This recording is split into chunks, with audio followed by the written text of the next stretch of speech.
de llena. ¿De llena?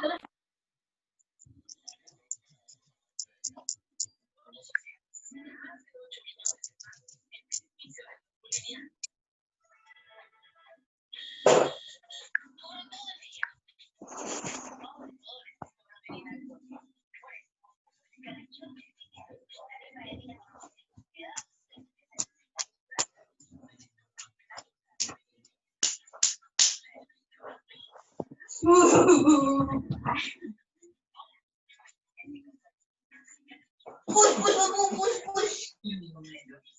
¿Cómo cuesta? Push. Eso lo compré con pero de eso, donde venden un montón de vueltos, ¿no? ¿Hay para varón igual? Eso me dijo, vale, para preguntar 150. Sí, porque sí, es de barrio, ¿no? Y ahí donde venden eso. ¿Qué le gusta?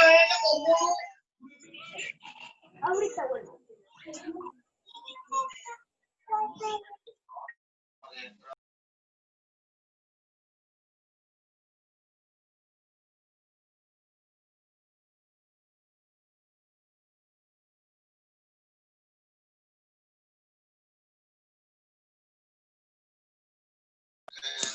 Gracias, mi estimado, queridísimo José Vargas Mascaya.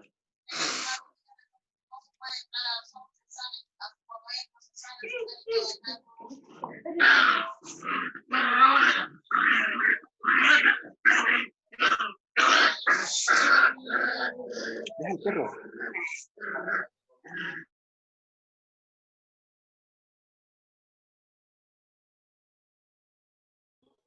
Y te ha escuchado, José Álvaro.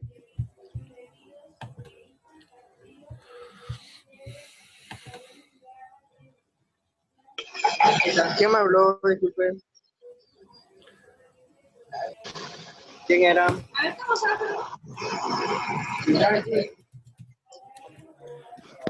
Fue Álvaro. Buenas noches, alumno. Le pido silencio, por favor.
Bien, buenas noches a todos.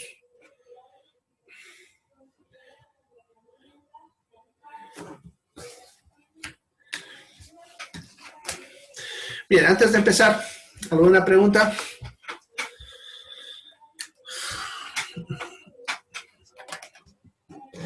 ¿Una preguntitas? ¿No hay?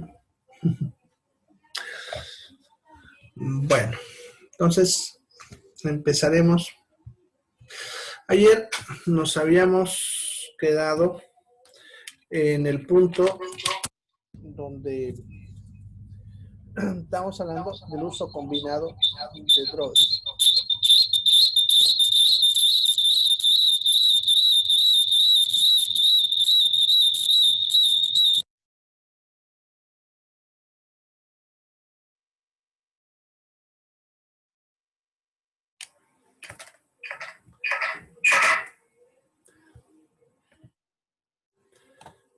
Ahora sí. Sí. Bueno. Entonces, cuando combinamos dos drogas, El efecto, como mencionaba, que nosotros pudiésemos esperar, suele ser diferente en algunas drogas. Puede haber dos formas de variación cuando se combinan dos drogas. Una llamada sinergismo y otra llamada antagonismo. El sinergismo es cuando la acción, como están viendo, de una droga incrementa el efecto de otra. Ayer les había usado de ejemplo a la penicilina con el carisoprodol y el otro era el carisoprodol con la amicacina, perdón, y el otro la penicilina con el probenecid. Les di un ejemplo perjudicial y un ejemplo que pudiese ser beneficioso. ¿Ya? La otra forma sería el antagonismo, que sería en realidad lo contrario. Es cuando el efecto o la acción de una droga ya se reduce por la acción o efecto de otra. En este caso, por ejemplo, podemos usar a lo que sería la doxiciclina, ya que es un antibiótico que se usa para cierto tipo de infecciones, que ya vamos a ver más adelante, ya, que cuando se lo usa junto con calcio, la doxiciclina pierde potencia, de tal manera que si el paciente estuviese con infección grave y nosotros le diésemos al mismo tiempo calcio, ya esta droga no funcionaría como debería, por lo tanto la infección del paciente avanzaría y pudiese incluso hasta fallecer, porque la droga no está haciendo su efecto. ¿Ya? Entonces sería, por ejemplo, un ejemplo perjudicial de esta combinación. ¿Ya? Beneficioso, podemos hablar, por ejemplo, de los organofosforados. Los organofosforados son drogas que se usan habitualmente como insecticidas, garrapaticidas, y estas drogas a veces las personas se pueden intoxicar, ya sea de forma accidental o también puede ser porque el paciente quiere suicidarse o quitarse la vida, ¿no? De forma voluntaria. Entonces, en estos casos, cuando el paciente llega intoxicado con organofosforados, lo que vamos a hacer es darle atropina, ya que la atropina ya hace que el efecto de los organofosforados se reduzca, ya que hay un antagonismo. De tal manera que al reducir el efecto del organofosforado con atropina, le salvamos la vida al paciente. ¿Ya? Entonces están viendo que pudiese pasar las dos cosas, ¿ya? O que se aumente la potencia o que se reduzca la potencia. Estas combinaciones son importantes conocerlas, uno, para no hacerlas si son perjudiciales, y dos, para circunstancias en las que me ayudarían más bien a hacerlas, ¿no? Eso se ha estado estudiando bastante en los últimos años respecto a ciertas drogas. Por eso van a ver actualmente que muchas drogas o productos farmacéuticos vienen combinados, ¿no? Por ejemplo, van a ver combinaciones de paracetamol con diclofenaco o ibuprofeno con paracetamol, etc. Ya, por ejemplo, el Clofexal es un producto que produce Vadol, que es una combinación de diclofenaco y paracetamol. Al hacer esta combinación de estas dos drogas, entre los dos se potencian, o sea, hay un sinergismo, de tal manera que necesito ya usar menos dosis para conseguir el menos efecto, perdón, el mejor efecto, ¿ya? De tal manera que así reducimos el riesgo de daño a nivel gástrico y obtenemos una mejor respuesta del paciente, ¿ya? Entonces van a ver combinaciones así que ya vienen en una sola droga para facilitarnos a nosotros en no tener que estar dándole dos tabletas separadas. Bien, entonces a eso le llamamos acción combinada de las drogas. Antes de esto, a ver, aquí. Vamos a hablar un poquito de los tipos de acción farmacológica. ¿Ya? Sucede que todas las drogas que conocemos ahorita van a producir uno o más de estos efectos que vamos a ver. Lo que va a cambiar va a ser el lugar donde ocurre el efecto, ¿ya? Entonces, son 5. ¿Ya? El primero, estimulación. ¿Qué es la estimulación? Es el aumento de la función de un grupo de células por la acción o efecto de otra, ¿ya? Entonces, es cuando un grupo celular trabaja más de lo que debería trabajar estimulado por la acción de la droga, ¿ya?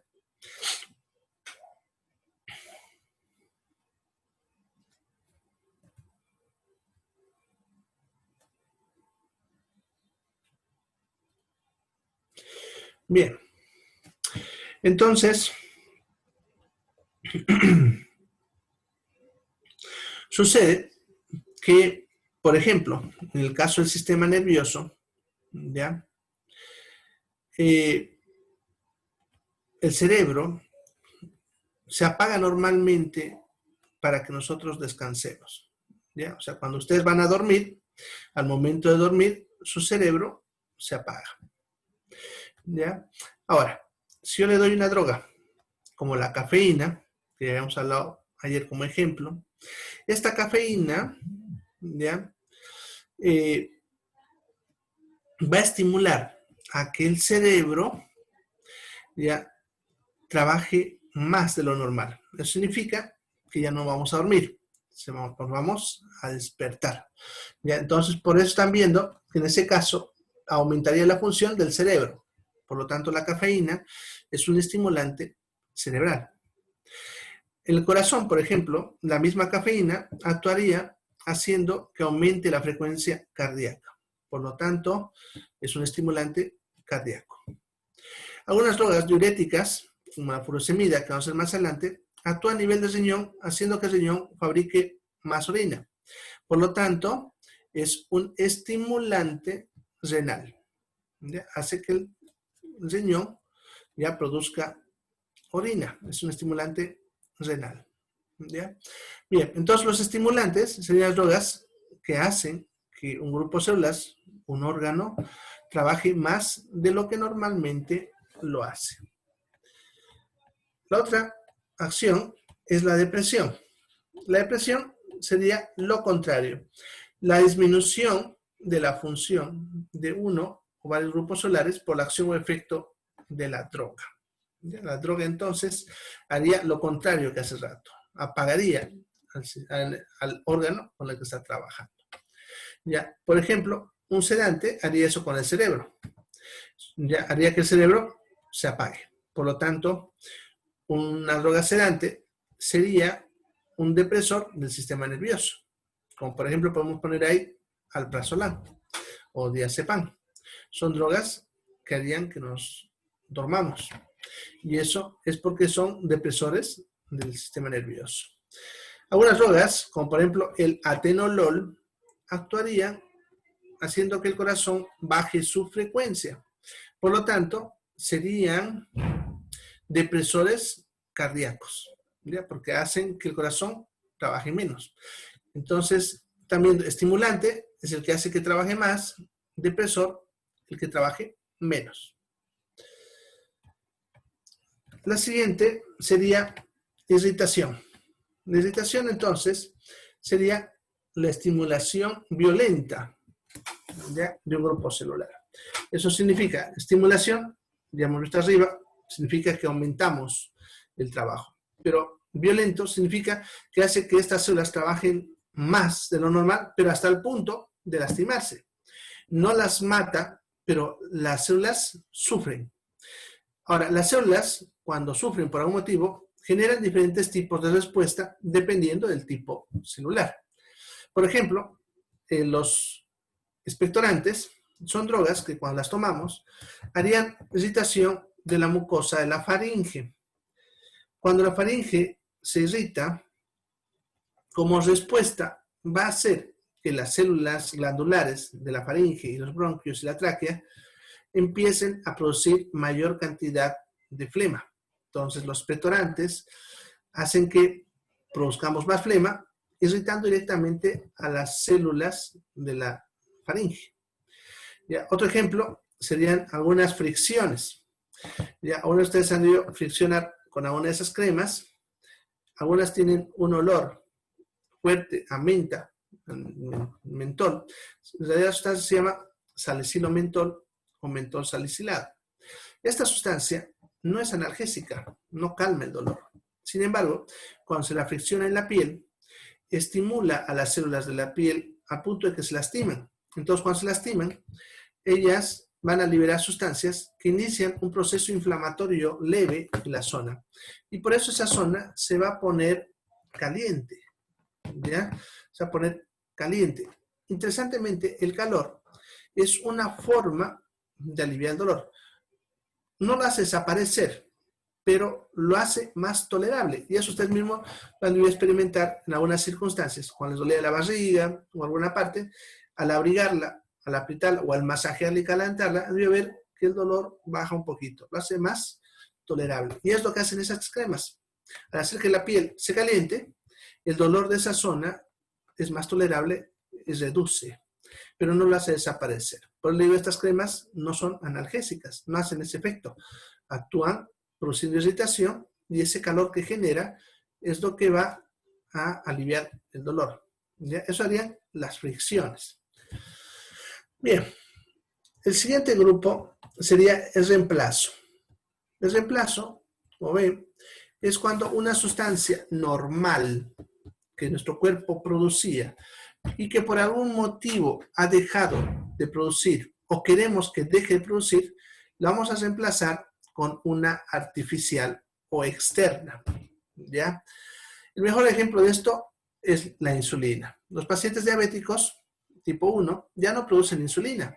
Entonces, como han dejado de producirla, nosotros podemos reemplazar esta por una artificial. Nosotros le ponemos la insulina, que habíamos hablado anteriormente, la recombinante humana, que se fabrica por bacterias, y se la colocamos, y esta reemplazaría la función de la natural que ya no produce esa persona. Las terapias hormonales generalmente son terapias de reemplazo. Por ejemplo, las drogas anticonceptivas lo que hacen es hacerle creer al cuerpo que ha producido mucha hormona, ¿ya? Y entonces bloquea los mecanismos hormonales que tienen que ver con la estimulación de la ovulación.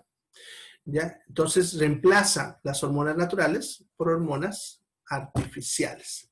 ¿Ya? Entonces eso sería el reemplazo. Y por último estaría la acción o efecto antimicrobiano, que es cuando la droga va a destruir, ¿ya? O reduce el crecimiento del agente infeccioso. ¿Ya? Son 4 los agentes infecciosos: bacterias, virus, hongos y parásitos.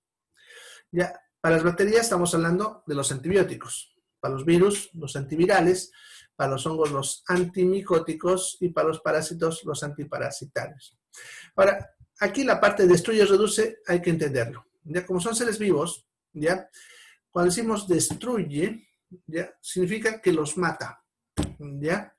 Pero algunos de estos medicamentos no matan al agente infeccioso, pero les reducen el crecimiento. ¿A qué se refiere eso?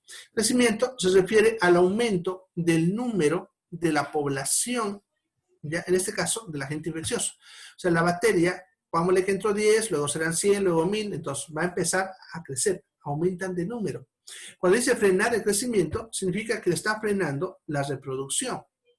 ¿Ya? Cuando se frena la reproducción, le damos tiempo a que el sistema de defensa ya pueda contraatacar y destruir al agente infeccioso. ¿Ya? Por ejemplo, eso se usa bastante con los virus. No hay una droga que destruya los virus, pero sí podemos bloquear los mecanismos que hacen que ellas se reproduzcan. ¿Ya? Entonces, por eso dice destruye o reduce, eso dependiendo del tipo de droga. ¿Ya? Bien, entonces, esos serían los 5 tipos de acción farmacológica. ¿Ya? Entonces, hay drogas que pueden tener 1 o 2, incluso contrarias. ¿Ya? Por ejemplo, los broncodilatadores, que lo vamos a hacer cuando veamos farmacología del aparato respiratorio, ¿ya? Son drogas que a nivel cardíaco son estimulantes. nos hacen que el corazón lata más rápido. Pero a nivel de los bronquios son depresores, hacen que el músculo del bronquio se relaje y eso permite que el bronquio se abra. Entonces, fíjense, en diferentes lugares hacen tipos diferentes de acción. Es estimulante cardíaco y es un depresor del músculo liso. ¿Bien? Entonces, es importante entender que las drogas pudiesen tener a veces no solamente un tipo de acción, sino a veces varios tipos de acción, dependiendo del lugar del cuerpo en el que esté haciendo su efecto. ¿Ya? Bien, preguntas. A ver, aquí hay una preguntota que me ha ido. A ver, vamos a mirarla. A ver, dice, ¿es verdad que se consume muy seguido alguna tableta para curar con algún dolor molesto que tenga personas que se vuelve más fuerte o inmune? Puede ser consumir droga fármaco más fuerte.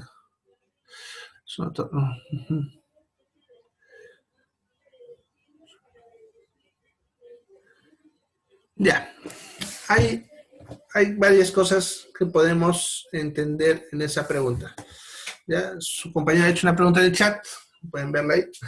No quiero leerla porque vamos a perder tiempo, es larguita, pero vamos a resumir en la respuesta. En primer lugar, las drogas pueden tener diferentes tipos de acción y eso es lo que hay que entender primero. ¿Ya? Si hablamos de agentes infecciosos, ya estaríamos hablando de que el agente infeccioso se vuelve resistente a la droga, o sea, al antibiótico, ya si es que fuese una bacteria. Ya, pero no es nuestro cuerpo el que se vuelve resistente. Es lo primero que hay que entender. O sea, nuestro cuerpo no es el resistente, es la bacteria. Entonces, yo le doy un antibiótico, ya, pero el paciente no complete el tratamiento, porque ese es el problema. De hecho, que no complete el tratamiento, no el que lo tome seguido. Ya, si es que no complete el tratamiento, van a sobrevivir algunas bacterias. De repente, estas bacterias que sobreviven ya no nos van a atacar, porque han alcanzado un punto de equilibrio con nuestro sistema de defensa. Sin embargo, cuando en algún momento nuestro cuerpo vuelva a debilitarse y esta bacteria vuelva a atacarnos, entonces el problema es que como ha sobrevivido, ha generado resistencia al antibiótico que se le dio anteriormente. Por lo tanto, ese antibiótico ya no servirá, tendré que usar otro. Y no tiene que ver con el hecho de que sea más fuerte o no, sino que ese ya no sirve y tengo que cambiar a otra alternativa. ¿Ya? Es como decir, si usted no puede comer carne de pollo, pues come carne de vaca. Es una alternativa. No es ni mejor ni uno ni el otro. Lo mismo es acá. No es más fuerte el uno que el otro. Simplemente, que como ya es resistente a uno, ese ya no sirve y tengo que usar otro. Eso pasa cuando los tratamientos son incompletos. Por eso es importante que el tratamiento con antibióticos siempre se complete para exterminar por completo a esa población de agentes infecciosos, porque si yo dejo sobrevivientes, se volverán resistentes. Ahora, si ese resistente sobrevivió y ahora me está produciendo otra enfermedad, en este caso usaré obviamente otro antibiótico para matarlo. Si yo consigo exterminar toda esta población, he matado a la bacteria que es resistente. Eso significa que si el paciente vuelve a enfermar de otra bacteria del mismo tipo, esa nueva bacteria no es la resistente, porque la resistente ya la maté. ¿Ya? Es importante entenderlo porque a veces la gente cree que cuando yo le dije que hizo resistencia y le cambié de antibiótico, creen que esa resistencia es de por vida. No es de por vida, porque no es tu cuerpo el que se ha vuelto resistente, sino es la bacteria. Entonces, si yo consigo exterminar por completo esa bacteria, pues he exterminado la que era resistente y pudiese otra bacteria de la misma familia incluso volver a atacarlo, pero esa ya no es la misma, es otra y puede que no sea resistente. Entonces, puedo volver a usar otra vez los antibióticos a los que pudiesen funcionar y que el anterior ya hizo resistencia. Ya, eso es cuando hablamos de antibióticos. Cuando hablamos de otras drogas, como el paracetamol, que sería aquí otra situación que tengo que hablar, u otros analgésicos, ya hay que ver también el tipo de droga. ¿Ya? En primer lugar, hay que entender dos cosas. Uno, lo que se llama idiosincrasia. Idiosincrasia es la capacidad de cada individuo de responder diferente a diferentes drogas. Eso significa que para algunos, por ejemplo, el paracetamol no funciona. y tengo que darle ibuprofeno.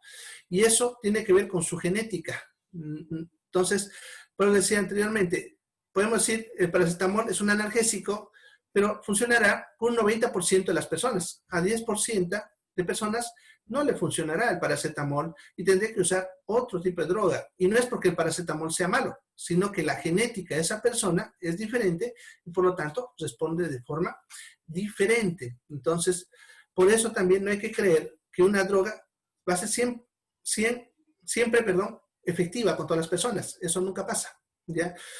A la vez la gente siente echarle la culpa al médico diciendo, me dio una mala droga. No, simplemente que algunos no responden a lo que la mayoría responde.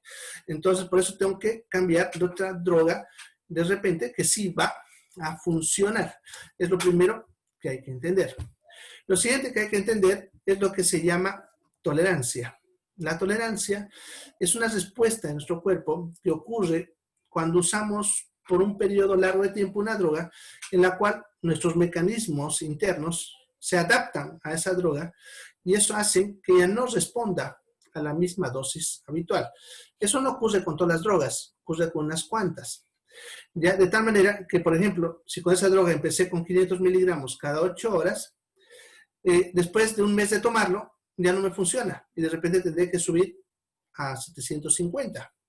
Y estoy bien con eso hasta que de un tiempo tampoco vuelve a funcionar y tengo que aumentar a 1 gramo y así, ¿no? Eso hace que, a menos en pacientes crónicos, las dosis vayan elevando hasta alcanzar el punto tóxico. No se olviden que la toxicidad también depende de la dosis. Entonces, algunos pacientes hemos llegado al punto en cual ya no puedo aumentar más la dosis, pero él como ha generado tolerancia, ya no le funciona. Y eso lo van a ver en pacientes a menos con cáncer, los que tenemos que usar analgésicos por mucho tiempo, y entonces llega un punto en que nada les funciona. Y si han visto a alguien con cáncer, es uno de los problemas por lo que sufren. Incluso a veces hasta terminan falleciendo porque ellos a veces se sobredosifican las drogas, ¿ya? Y terminan matándose, ¿ya? Porque su efecto tóxico de la droga ya empieza a funcionar, podemos decir, ¿ya? Entonces, eso es lo que hay que tomar en cuenta cuando hablamos de consumo progresivo. Ahora, también el otro aspecto que hay que tomar en cuenta es que es importante también saber el tipo de patología que estamos hablando, porque también hay drogas que pueden tener una función, pero dependiendo del tipo de patología, puede que no funcionen adecuadamente. Por ejemplo, el paracetamol es un muy buen analgésico y les va a servir para calmar muchos los dolores de cabeza. Pero, por ejemplo, si yo tengo un cólico renal, el paracetamol no va a hacer nada. ¿Puedo dar ibuprofeno? Nada. Diclofenaco, nada. Le doy ketoprofeno, recién funciona. Entonces, también depende del tipo de patología que tiene el paciente, ¿ya? Eso es algo de lo que es la farmacoterapéutica, que les mencionaba anteriormente, que es un poco difícil de enseñar, pero tiene que ver con eso, ¿ya? Ahora, el bioelectro, te preguntas, ¿es mejor que el paracetamol? No porque sea más fuerte. Más bien, si vos ves la composición de bioelectro, tiene menos paracetamol, tiene 250. Un paracetamol común tiene 500, porque es más efectivo, por lo que les mencionaba hace rato, por el sinergismo. Está combinado con otro, que es el diclofenaco. Entonces tenemos dos drogas analgésicas combinadas, y al hacer eso, las dos se potencian, de tal manera que al hacer menos dosis, consigo un efecto mucho mejor que teniendo la droga pura. Además, el bioelectro tiene cafeína, que también sirve para las migrañas. Por eso es una combinación adecuada para dolores de cabeza, principalmente que son migrañas. Pero, por ejemplo, para otros tipos de dolor, no sería muy efectivo. Entonces, es lo que hay que tomar en cuenta. Si se dan cuenta, son muchas variantes que uno tiene que analizar cuando tiene que dar una droga en cuanto a dosis, tipo de droga y otro. Por eso es muy difícil la terapéutica. Bien. Marihuana medicinal. Sí, calma el dolor.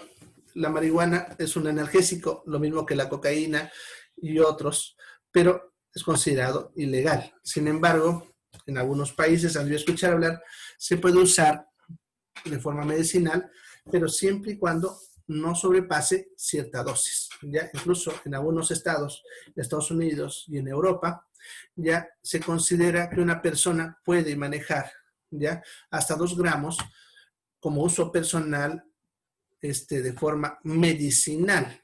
Si sobrepasa eso, se considera un delito. Entonces, si en esos países te detienen con cierta cantidad de marihuana, dependiendo de cuánto, te pueden considerar delito o no. ¿Ya? Y también tienes que mostrar, obviamente, que es de tipo medicinal. ¿Ya? Pero, sí, es más, antes se usaba para eso. El opio también. El opio, que es considerado una droga, ya de abuso, ya de ahí han salido muchos de los analgésicos que usamos actualmente, ya potentes, ¿no? Como la metadona y otros, ya la misma morfina sale de ahí, la codeína, que son analgésicos potentes y que pueden producir también adicción, obviamente, ¿por qué? Pero los manejamos en ciertas cantidades en pacientes que cuesta calmar el dolor, ¿ya? Bien, entonces, eso sería en cuanto a tu pregunta, Daniel. Bueno, veremos ahora, y eso va a complementar lo que están preguntando sobre la marihuana y otras cosas, lo que es la farmacodependencia. ¿Ya? Entonces, hoy día vamos a ver farmacodependencia. ¿Qué es la farmacodependencia? Como ven, su definición es bien sencilla. Es el consumo repetido de una droga sin necesidad. ¿Ya? Porque yo puedo consumir una droga de por vida, pero si hay necesidad, no es considerado farmacodependencia. Eso hay que diferenciarlo. Un paciente, por ejemplo, hipertenso o diabético, seguro tomará drogas casi toda su vida desde el momento en que lo medicamos. Incluso puede que sea la misma desde ese día hasta el día que se muera.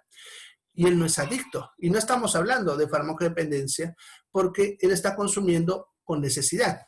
Entonces, para definir farmacodependencia, hay que evaluar ese aspecto. ¿Ya? Si hay o no hay necesidad. ¿Ya? Bien.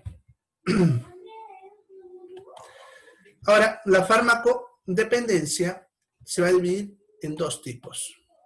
El primero, habituación. ¿Ya? Vamos a ver las claves para diferenciar uno con otro. La habituación, entonces, es un estado en el cual el paciente consume una droga de forma continuada, ¿ya? Pero fíjense, lo consume por deseo. ¿Ya? Significa como por antojo, ¿no? Como cuando ustedes dicen, quiero comer un pollito, están antojados, van y comen un pollo. Puede que la venta de pollo esté cerrada y no hay problema. Se van a su casa, se quedan con su deseo, como decimos, ¿no? Lo mismo es acá, es deseo. Se antoja, ¿ya? Por diferentes motivos, ahorita vamos a analizar, pero se antoja. Entonces, ese es lo primero que hay que diferenciar de la adicción. Es por deseo. Lo segundo, hay dependencia psicológica. Esta parte es clave para diferenciarlo de un consumo social, ¿ya? Dependencia psicológica le llamamos cuando una persona no tiene forma de aliviar la tensión emocional a menos que haga algo. ¿Ya? Por si acaso, nosotros tenemos tensión emocional en ambos extremos, tanto cuando estamos muy alegres como estamos muy tristes. Entonces, ustedes de repente alguna situación que les generó alegría intensa, buscan cómo descargar esa alegría, buscan hablarle a alguien, ¿no? Salen, gritan, saltan. Esos son para aliviar la tensión emocional, en este caso, la alegría. Lo mismo cuando estamos tristes, lloramos, golpeamos, berrinchamos, o algunos consumen helado, papa frita, no sé. Entonces, eso es como aliviamos nuestro estado de tensión emocional. Ahora, cuando una persona hace algo de forma repetida para aliviar esa tensión, entonces a eso le llamamos dependencia psicológica. Por ejemplo, una persona, y eso lo han ido a ver a veces, si está triste y ya nomás se saca el helado y le mete helado, ¿no? Al día siguiente otra vez triste, helado. ¿No? Al día siguiente está alegre, bueno, helado. O sea, cada vez que tiene tensión emocional, consume helado. Eso es dependencia psicológica. ¿ya? Cuando nosotros hacemos eso. Justamente lo que está preguntando su compañero, ¿se desahogan comiendo? Sí, eso es dependencia psicológica. ¿Ya? Normalmente una persona cuando tiene que aliviar su tensión emocional busca diferentes cosas, no es siempre lo mismo. Ya un día verá televisión, para la otra situación irá a saltar a la cancha, a bailar, otro día charlar con amigos. O sea, todo el tiempo buscamos diferentes cosas. Pero si una persona hace lo mismo para aliviar la tensión emocional todo el tiempo, eso se llama dependencia psicológica. O sea, no tenemos otra forma de aliviar mi tensión más que haciendo ese algo, que en este caso será el consumo de una droga. Esa persona está tensa, ¿no? Emocionalmente y consume la droga. ¿Ya? Entonces, eso es dependencia psicológica. ¿Ya? Ahora, para que se convierta en habituación, tiene que haber un tercero, que es daño al individuo. Porque yo pudiese tener dependencia psicológica, ¿no? Por ejemplo, ahorita su compañero dice, la música. Sí, puedo tener dependencia psicológica. La música. Puede que cuando estoy triste escuche música. Pero si a mí no me causa daño, no hay problema. En este caso, estamos hablando que esa situación causará un daño al individuo. Entonces, ya estamos hablando de habituación. ¿Ya? Es lo que es importante diferenciarlo, porque la dependencia psicológica no es mala mientras no cause daño al individuo. ¿Ya? Por ejemplo, si usted me dice chocolates, como dice su compañera, sí, puede que yo me tome unos 2, 3 chocolatitos para aliviar mi tensión, pero ya no me ha hecho daño, no engorde nada. Pero si me tiro mis 2 litros de helado, ¿no ve? A cada rato, ¿ya? Entonces obviamente subo de peso y sí me estoy causando un daño, ¿ya? Ahí está el detalle, ¿ya? El detalle está en esos 3 aspectos. Primero, debe ser por deseo, no se olviden, tengo que antojarme de hacerlo. Segundo, es para aliviar ese estado de estrés emocional, la dependencia psicológica. Y tercero, tiene que causarme daño, porque si no, no es habituación, ¿ya? Bien, ahorita vamos a hablar de los ejemplos. Primero vamos a ver el concepto del otro, el otro que es adicción, ¿ya? Entonces, para diferenciarlo y entenderlo mejor. Entonces, el otro estado sería la adicción. ¿Qué es adicción? El estado de adicción es un estado en el cual hay una intoxicación crónica. Acuérdense que intoxicación significa que se está causando daño, ya por el consumo continuo de una droga, pero en este caso, miren, es por compulsión, ya no es por deseo. En lo anterior habíamos dicho que era por deseo. Este es por compulsión y no está mal escrito. Es así la palabra, compulsión. Ya, la compulsión es un estado psicopatológico, es un estado mental en el cual la persona tiende a hacer algo de forma repetitiva, pero de forma descontrolada. O sea, él está consciente que lo que está haciendo no está bien, está consciente que le hace daño, pero lo sigue repitiendo y lo sigue repitiendo porque no puede controlar esa situación. Eso es la compulsión, es un estado desesperante. ¿Ya? Al rato le decía, como ejemplo, ¿no? Me antojé de un pollo, voy a la tienda y el pollo está cerrado, no hago problema, me quedo con antojo y me voy. ¿Ya? Pero si voy y empiezo a golpear porque estoy desesperado por comer ese pollo, eso sería compulsión. ¿Ya? ¿Ya? Hay por si acaso esos estados. No solamente es la adicción, la compulsión está presente en muchas otras enfermedades mentales, ¿ya? En pacientes con psicosis, esquizofrenia, etc. Hasta de repente han de ver algunas películas o lo han de oír con algunas personas. Por ejemplo, personas que caminan por la calle evitando pisar las rayitas todo el tiempo, ¿no? O se lavan con un jaboncillo y lo botan y usan otro nuevo y lo botan y así. Esos son estados compulsivos, ¿ya? Pero en este caso, el estado compulsivo haría que el paciente se meta todo el tiempo la droga, ¿ya? Eso sería un estado compulsivo, ¿ya? Bien, debe haber, dice además,